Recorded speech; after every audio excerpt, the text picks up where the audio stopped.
Welcome to Smart Poker Study, the poker podcast for those who work to be better today than yesterday. I'm your host, Sky Matsuhashi. In last week's episode number 232, I reviewed Ed Miller's book, Poker's 1%.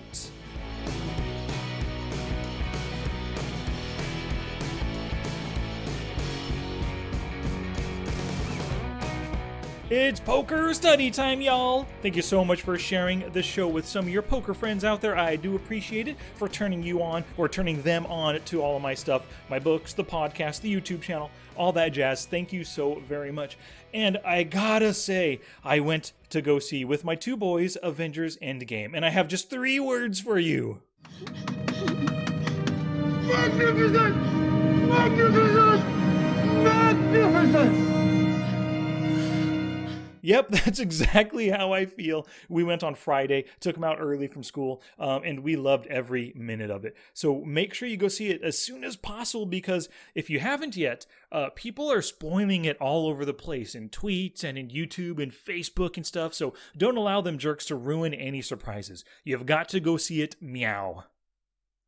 And of course, speaking of magnificent, my newest Patreon insider, Joby Ingram Dodd, is magnificent. Thank you so much, Joby, for your support. I really do appreciate it. So if you want to follow in Joby's footsteps and support the show, go to Patreon. That's patreon.com/smartpokerstudy. When you go there, you'll see the different levels of support with the different rewards attached. And with May coming up soon, means new rewards are coming out, podcast and video rewards. So get in on that. Once you do start your support, you'll get the new ones, as well as the archive of patron-only content. So once again, patreon.com/smartpokerstudy.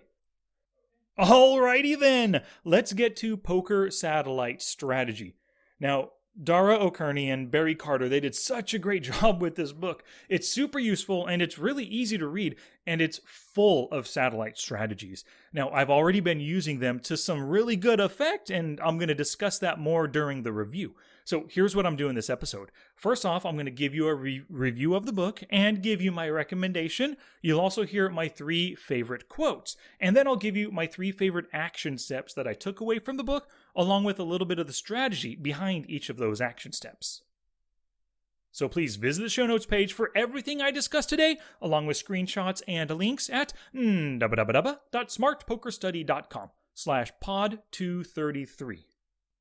And as a bonus today, for those who visit the show notes page, you can download a PDF worksheet that contains my 10 favorite action steps that I took away from Poker Satellite Strategy. It's 5 study with purpose and 5 play with purpose tasks, so that you can get to work right away on your satellite and actually your double or nothing sit and go skills as well. So just go to the show notes page once again, www.smartpokerstudy.com/pod233. Fill out that box at the top of the page for your free download. Let's roll! Gambate! I wrote a song about it, like the kid he'd go. I play guitar for 36 hours. So, of course, we're talking Poker Satellite Strategy by Dara Kearney and Barry Carter. I loved this book. I bought it as a Kindle ebook for only $9.99, and that is a steal. Oh my gosh, it's so worth $10 easily. It does speak about a lot of GTO strategy, but they also couple that GTO strategy with plenty of ways on how to exploit your opponents and the situations, the stage of the tournament, exploiting opponents based on positions and stack sizes, how likely they are to fold or to call or to shove themselves, all that stuff. I really love this book, GTO as well as exploitative stuff. Now, my notes document, every book that I read, I keep track of, or I keep notes in Word. My document was actually over 12,000 words long. It had so much good stuff in it. I actually took 13 action steps, 7 play with purpose and 6 study with purpose. But in that bonus PDF, I'm just giving you my favorite 10 out of that one right there. If we get to the book itself, right, I really like how they make certain assumptions about the readers, and they explain all this in the very first chapter.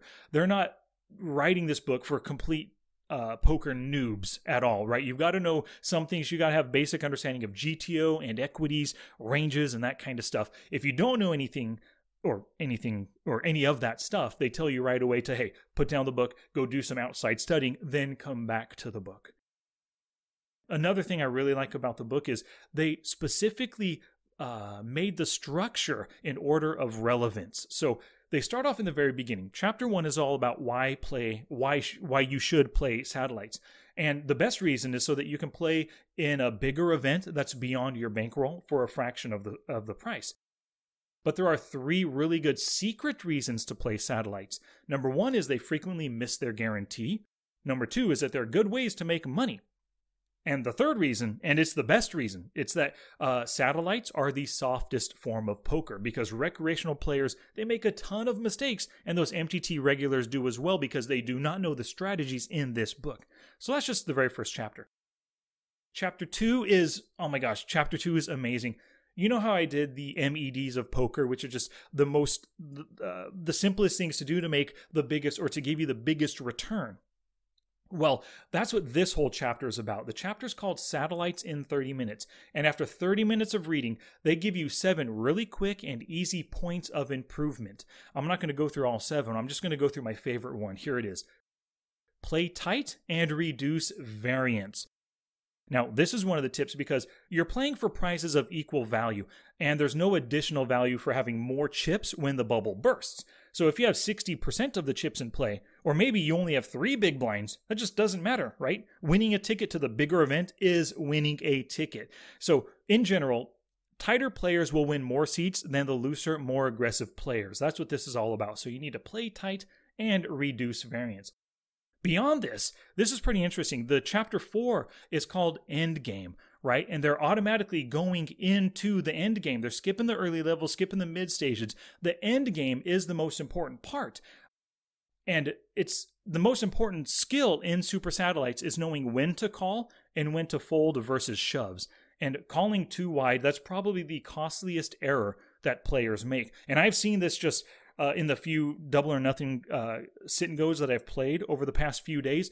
Players are calling crazy wide, which is great for us if we know the strategy. We're choosing very good ranges that kind of dominate their wider calling ranges, right? But if you don't really realize that they're calling so wide, you might be shoving with like King 10 suited and Queen 9 suited, stuff like that, that you're thinking, hey, if I get called, I have some decent equity here. But they're calling with every ace, every king, every queen. If you're shoving with weaker kings, queens, and jacks and stuff, you could be dominated quite often. So this was a really good chapter. Actually, all these chapters 4, 5, and 6, they're all about the end game, about shoving, about calling. ICM, he gives you calling ranges. They give you some really good chance of cashing math, which tells you based on the stack sizes, taking ICM into account, how likely you are to cash as the situation stands in the tournament that you're playing. And let's say your chance of cashing is 90%, right? If somebody shoves on you, you can only call with a hand that has 90% equity against their shoving range. And let me tell you, there is no hand with 90% equity versus a regular shoving range, right? So basically, you've got to fold everything, even pocket aces. And this basically means that, you have a 90% chance right now, 9 times out of 10, you're going to cash and you're going to double your money or win that seat entry, that tournament entry. Why would you take any chances? Just fold everything, let the shorter stacks knock each other out, right? So that's some really good stuff in these chapters right here. One thing I really like about the book, too, is they have key takeaways at the end of most chapters. And they just tell you, basically, they break down the entire chapter into between 3 and 5 bullet points. The most important stuff right there.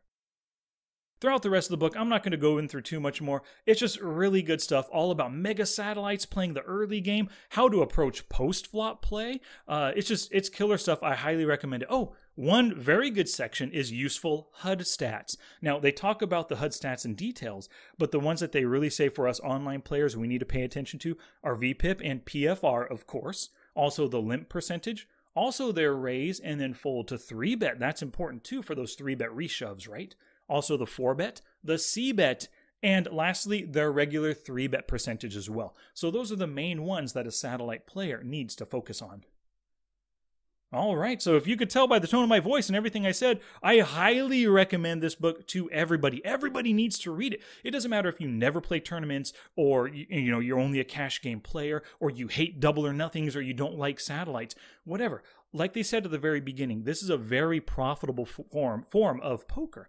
And we're playing poker to make money, right? And if you can have fun in cash games and make money, have fun in tournaments and make money, why not play some satellites, win entries into bigger tournaments where you could potentially make more money? But then they're also a good way just to make money in themselves, the double or nothings and the satellites, if you can cash your ticket in for the money, whatever the case, everybody needs to read this book. But actually, not just read the book. You have to read the book and then play in some satellites or double or nothing sit and goes in order to put those skills to the test, right?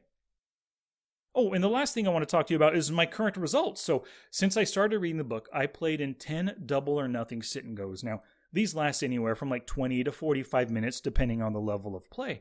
And I just don't have time to play full-on satellites, but double or nothings work exactly the same way. 10 people enter, 5 people walk out with the money. Half the field gets knocked out, so you almost double your money once you take out rake and everything.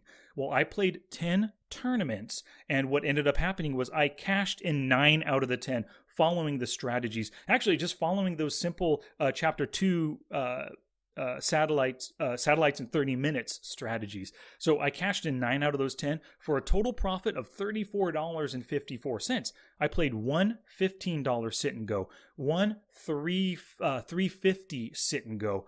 Let's see, 2, 4, 5 $150s and 3 $7 tournaments. It's just worked out really well. I really love these results. And like I said, I only paid $10 for the book. I'm practically $35 up. This book has paid for itself 3.5 times over.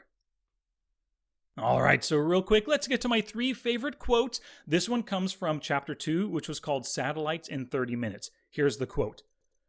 Fold equity is the most important form of equity in a super satellite.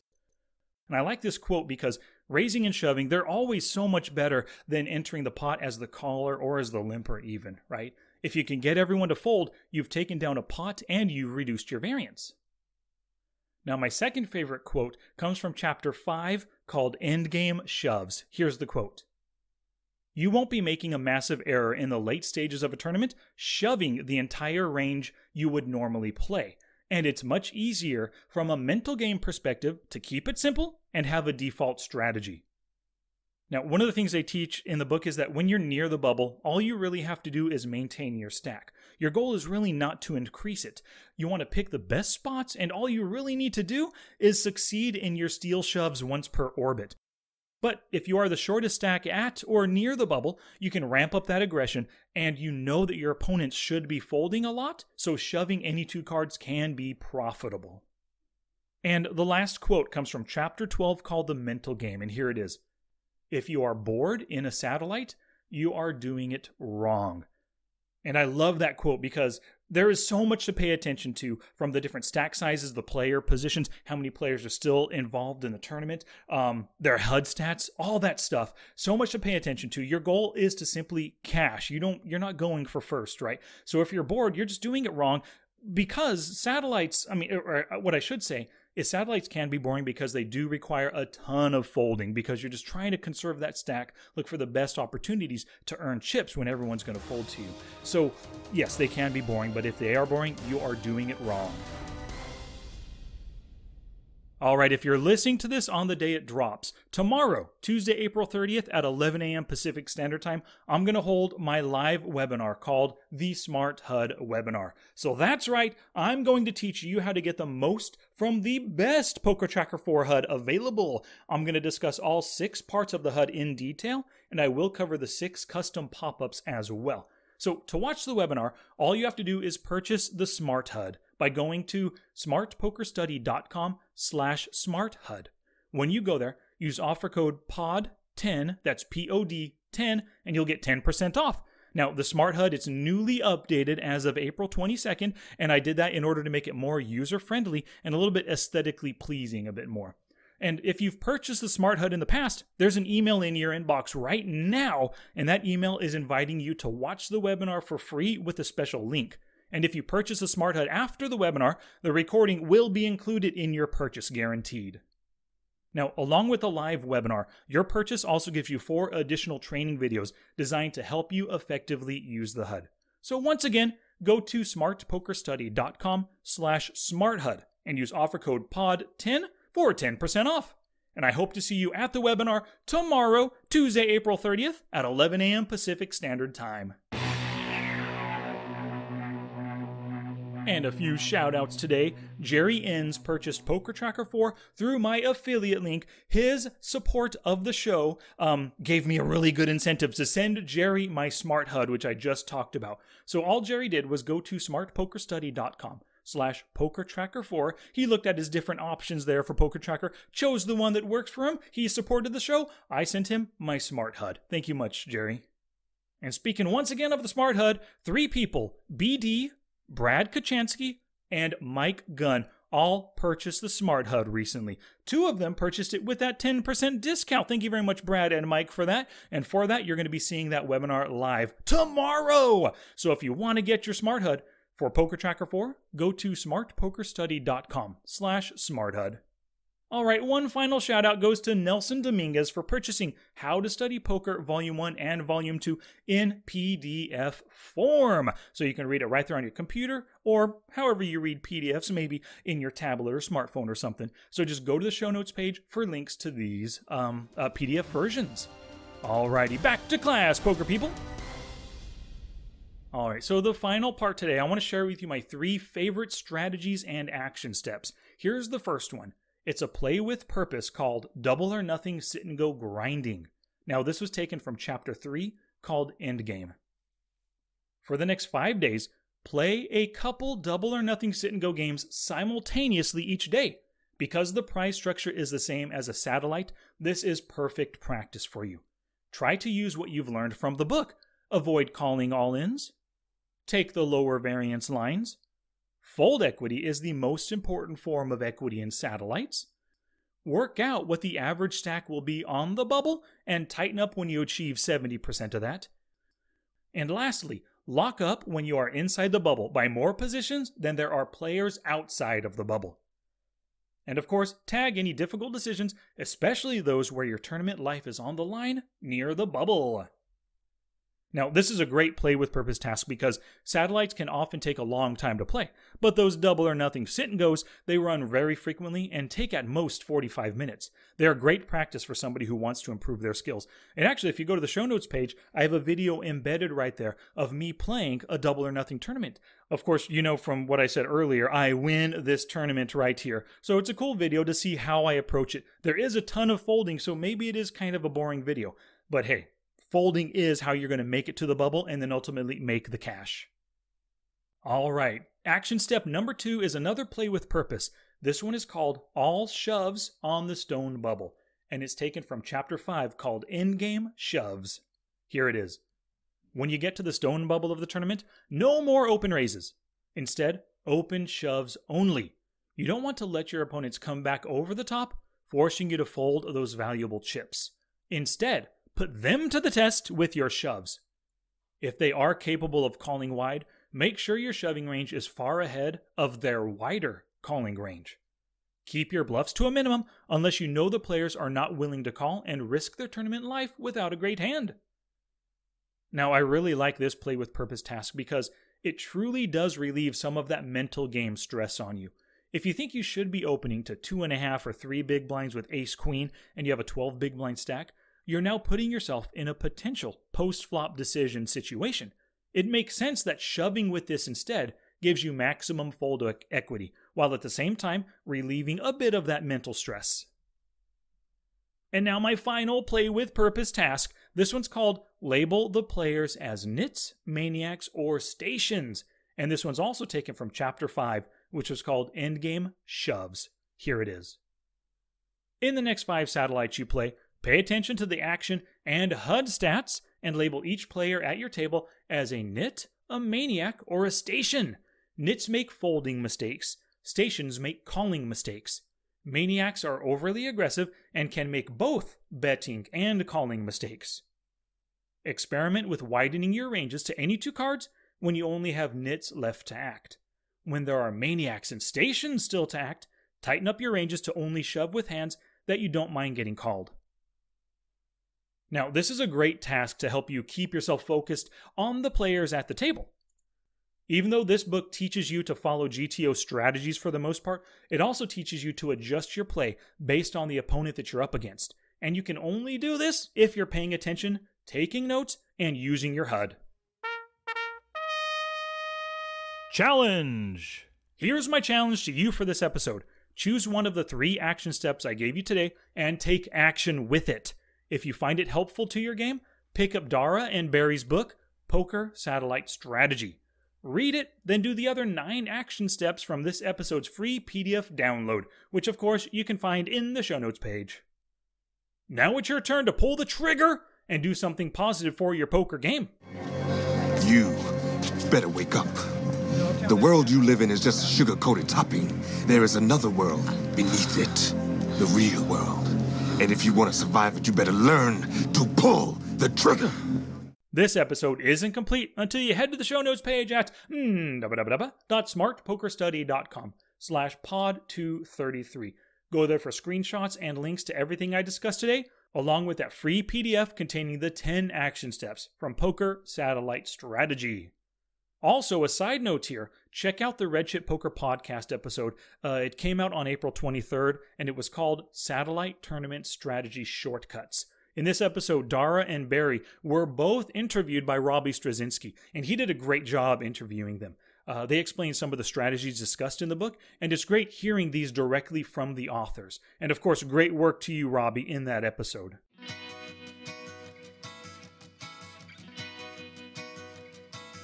Well, thank you so much for listening today, and a big thanks to Dara Kearney and Barry Carter for writing a killer book that's really already paid for itself for me.